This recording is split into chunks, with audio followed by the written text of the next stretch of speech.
placer recibir en este nuevo encuentro desde la historia a estudiantes, profesores y familiares de 11º grado y del segundo año de la educación técnica y profesional que se mantienen esperando muy atentos este espacio televisivo, manteniendo actitudes responsables y de estrictas medidas sanitarias ante la pandemia COVID-19.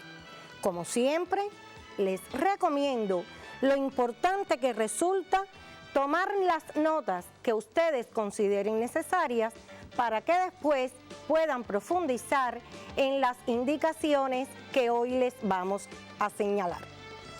Iniciemos entonces este nuevo recorrido por la historia, recordando que el 10 de octubre de 1868, con el alzamiento en Demajagua, dirigido por el padre de la patria, Carlos Manuel de Céspedes, iniciaron nuestras luchas por la independencia, o lo que es lo mismo decir, el inicio de nuestras luchas de liberación nacional. 10 largos años de lucha en que los patriotas independentistas demostraron astucia, fuerza y decisión de tener una patria libre e independiente, que aunque esta guerra no triunfó, sí dejó para la historia una importancia trascendental, y nos referimos a que constituyó un hito fundamental dentro de las luchas por la independencia y la plena soberanía nacional, además de que marcó igualmente un paso acelerado en la definitiva abolición de la esclavitud. Sin embargo, como nos dijo Martí, descansó en el triste febrero la guerra en Cuba. Triste febrero del año 1878, que trajo al deshonesto Pacto del Zanjón con propuestas vergonzosas a los cubanos que habían luchado durante 10 largos años por la independencia. No olviden que a este pacto o convenio del Zanjón se enfrentó la gloriosa protesta de Baraguá, protagonizada por el titán de bronce Antonio Maceo, el 15 de marzo de 1878, y que nos enseñó Baraguá que los principios revolucionarios en los que se cree se defienden al precio que sea necesario y que no admiten negocio alguno.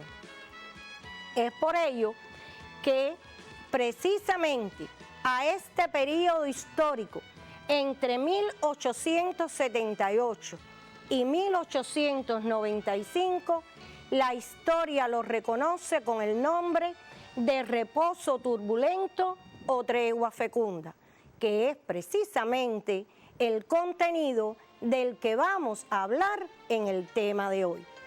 Reposo turbulento o tregua fecunda que se caracterizó, como ya dijimos, por el periodo interguerras, es decir, el periodo histórico desde el Pacto del Zanjón hasta el reinicio de las luchas por la independencia en el año 1895, caracterizado por un periodo de intenso aprendizaje a favor de la unidad de los cubanos, expresión esta de continuidad de la revolución. Hay dos esencias en este mensaje. Estamos refiriéndonos a favor de la unidad de los cubanos, aquella unidad que había sido lacerada a partir de 10 largos años de lucha y que, lo más importante, representaba la continuidad histórica para el movimiento revolucionario y retomar aquellas ideas independentistas por las que se había perdido tanta sangre. Este periodo de tregua fecunda o de reposo turbulento, estamos hablando del Pacto del Zanjón a partir del año 10 de febrero de 1878, pacto con el que Cuba no fue verdaderamente independiente y que sin embargo sí trajo significativos cambios en las esferas o aspectos económicos, políticos y sociales. Nos referiremos entonces a que en este reposo turbulento o tregua fecunda ocurren principales transformaciones, ocurren también esfuerzos armados por lograr la libertad deseada, por emprender la continuidad del movimiento revolucionario, a lo que se añade la labor político-revolucionaria de José Martí a través de la pronunciación de diferentes discursos, la fundación del periódico Patria y la creación del Partido Revolucionario Cubano, que veremos en el próximo encuentro. Por tanto, en el de hoy nos corresponde dar una panorámica acerca de las transformaciones en el periodo de 1878 a 1895 y estaremos comentando acerca de los esfuerzos armados por dar continuidad a la revolución. Entonces, vamos a recordar que en estas transformaciones en la tregua fecunda estuvieron dirigidas a diferentes esferas. Estamos hablando de la esfera económica, la esfera social y la esfera política. Ustedes tendrán la oportunidad de profundizar en su libro de texto en la página de las páginas, 88 a la 102, a partir de estas enseñanzas que muestra el libro, profundizar en estas transformaciones. Estamos entonces refiriéndonos a que dentro de la esfera económica, los cambios profundos en la industria azucarera señaló históricamente en este periodo, España continuaba siendo la metrópoli política y estas ansias de Estados Unidos de poseer a la isla se convertía en la metrópoli económica. En la esfera social, el acontecimiento más importante del periodo está dado por la abolición de la esclavitud, que trajo aparejado la ampliación de la clase obrera. Estamos refiriéndonos entonces que aunque se había abolido la esclavitud, continuaba la guerra de razas, continuaba la explotación, continuaban los abusos y los atropellos, aunque se ampliaba también con ello la clase obrera, como ya mencionamos. En lo político, lo más importante es que los partidos que surgieron, ninguno fue de masas. Sus concepciones expresaban la falta de confianza en la capacidad del pueblo de Cuba para constituir su Estado y gobernarse. Por lo tanto, de 1878 a 1892 se caracteriza por el surgimiento del pluripartidismo antimambí. De esta forma, reitero, en las páginas 88 a la 102 del libro de texto podrán ampliar este contenido. Ahora bien, para referirnos a los esfuerzos armados por dar continuidad a la revolución, fíjense, estoy refiriéndome al movimiento revolucionario para dar continuidad a la revolución. Estaríamos hablando entonces de acciones que no condujeron a la victoria, pero que sí fueron expresión de la voluntad del pueblo de continuar la lucha.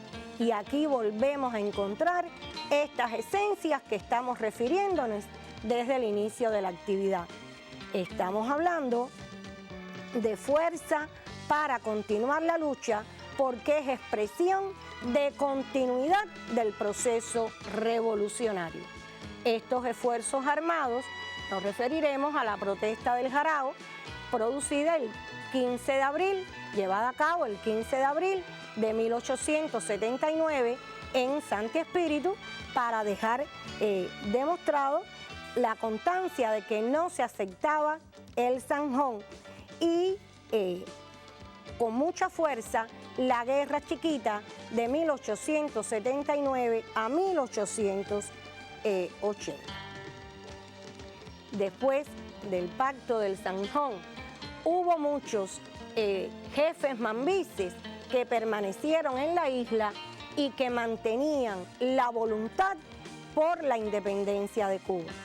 Otros marcharon al exilio y desde la emigración también mantenían firmes sus convicciones de luchar.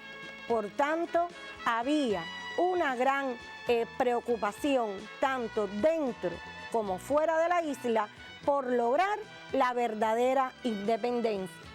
Independencia que trascendía a lograr la continuidad del proceso revolucionario.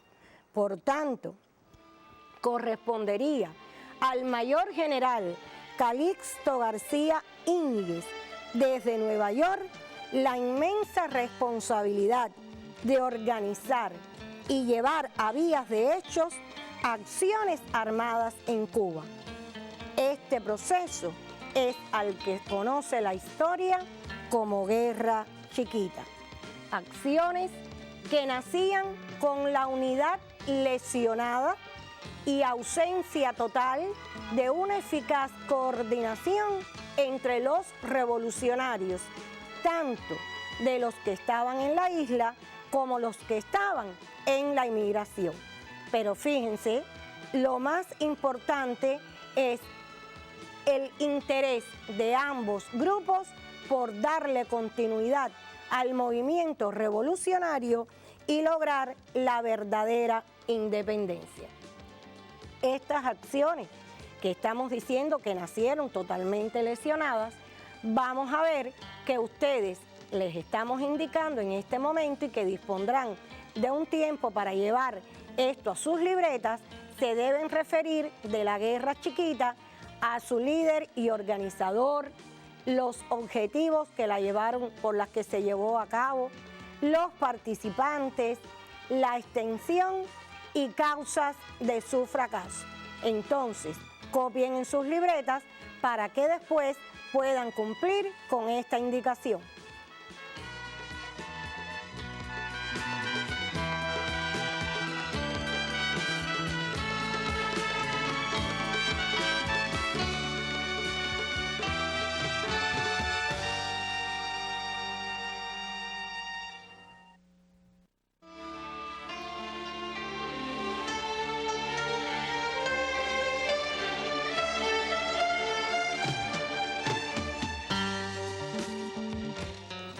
Cuando analicen las causas del fracaso, verán entonces que a pesar de que no triunfó tampoco este nuevo intento revolucionario, la Guerra Chiquita sí marca una importante manifestación histórica para el movimiento revolucionario.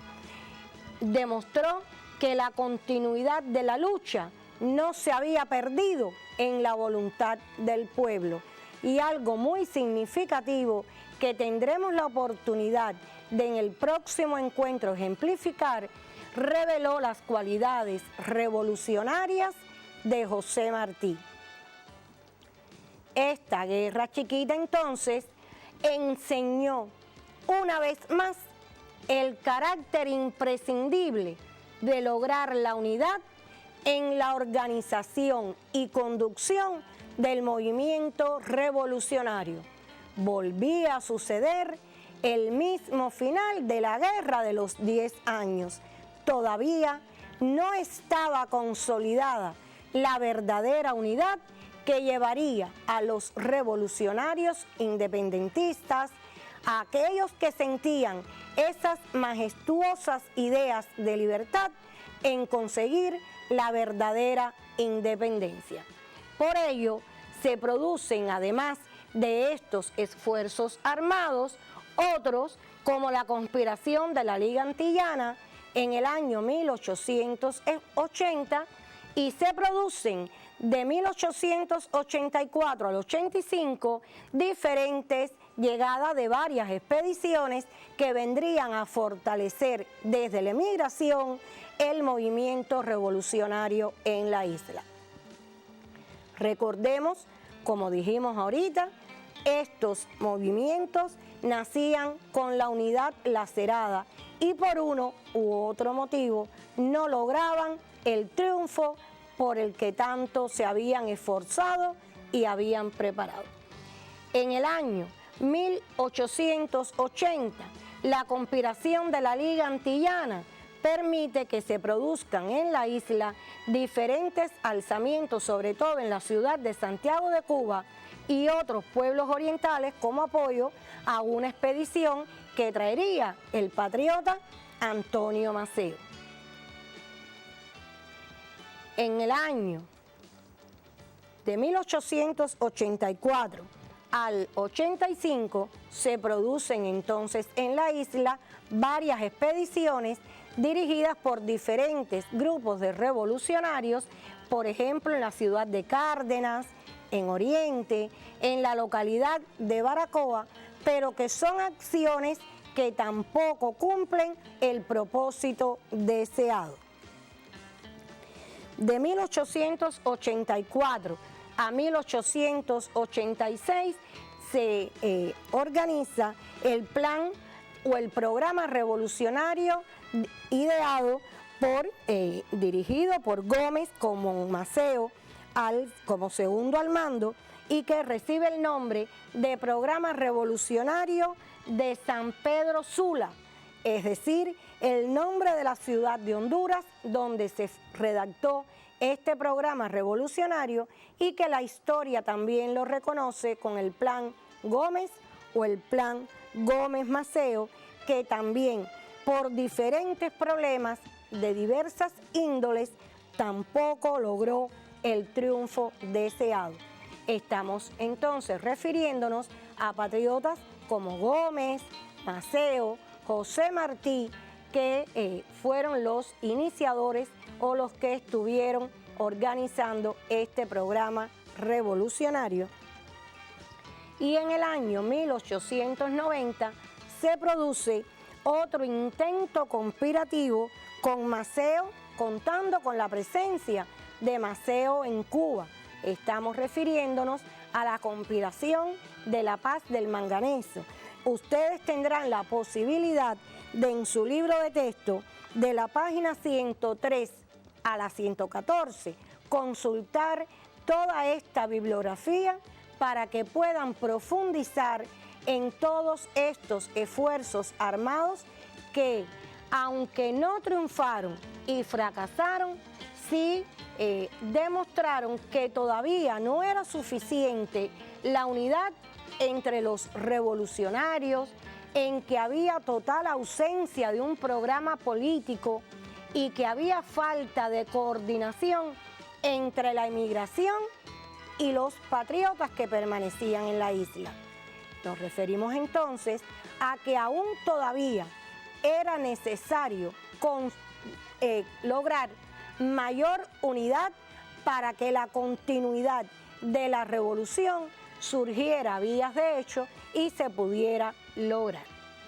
De esta forma se veía claramente una concepción exagerada del papel del mando militar en la conducción de la lucha por la independencia, que fue uno de los factores que provoca este fracaso, y estos esfuerzos armados, aunque no desarrollaron grandes acontecimientos bélicos, sí dejaron vigente que la idea de pensamiento de los cubanos por obtener la verdadera independencia se mantenía viva en sus ideales revolucionarios, y que estos esfuerzos demostraban que para reiniciar la lucha había que crear las condiciones, especialmente la unidad revolucionaria. Mientras que esto sucedía, José Martí fortalecía su convicción de que el camino no podían ser acciones aisladas ni espontáneas, por lo que aprovechó considerable y oportunamente las ideas de perseverancia de libertad en los cubanos y correspondería a él ese enorme magisterio político y su obra revolucionaria para dotar a los cubanos de una concepción de unidad que favoreciera el logro de una total y verdadera independencia. Entonces, estaremos indicándoles dos actividades de estudio independiente en que para la próxima clase ustedes van a realizar la actividad 12 de la página 128. Tendrán la oportunidad de argumentar con 3 elementos la afirmación siguiente: al periodo de 1878 a 1895 se le denomina tregua fecunda o reposo turbulento. Anoten en sus libretas esta actividad y recuerden todo lo que hemos hablado hoy, todo lo que ustedes profundizarán en su libro de texto para poder argumentar con razones y con elementos probatorios que demuestren por qué en este periodo fue provechosa, fue fecunda, fue ardua la tarea en favor del logro de la unidad que tanto necesitaban las fuerzas cubanas.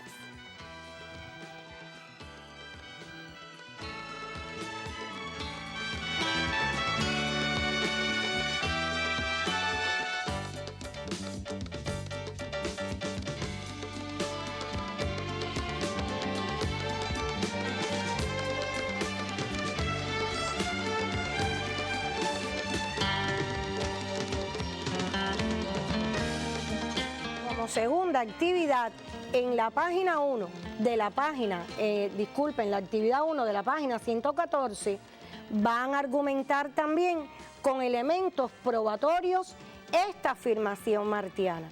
Al referirse a la guerra chiquita, José Martí expresó, entre otras ideas, esta guerra chiquita se desvaneció por su desorden interior, porque no hubo modo de ordenarla. Estamos entonces buscando que ustedes lleguen al análisis de por qué esta guerra no logró su objetivo, pero sí marcó importante trascendencia para los cubanos de aquellos tiempos que mantenían sus ideas de continuidad en la lucha. Les dejo un minuto para que puedan copiar.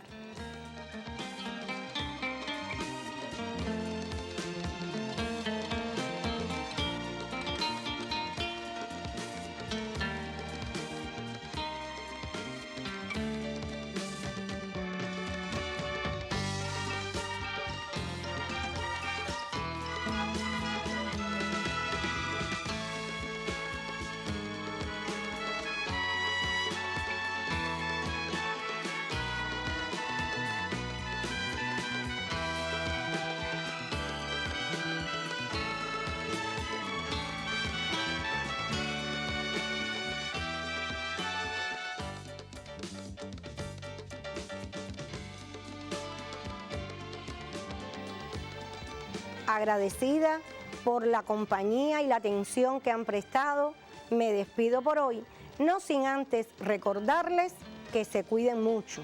Cuidándose ustedes, cuidan a sus familias y a su comunidad. Recuérdenlo siempre. Muchas gracias y hasta el próximo encuentro.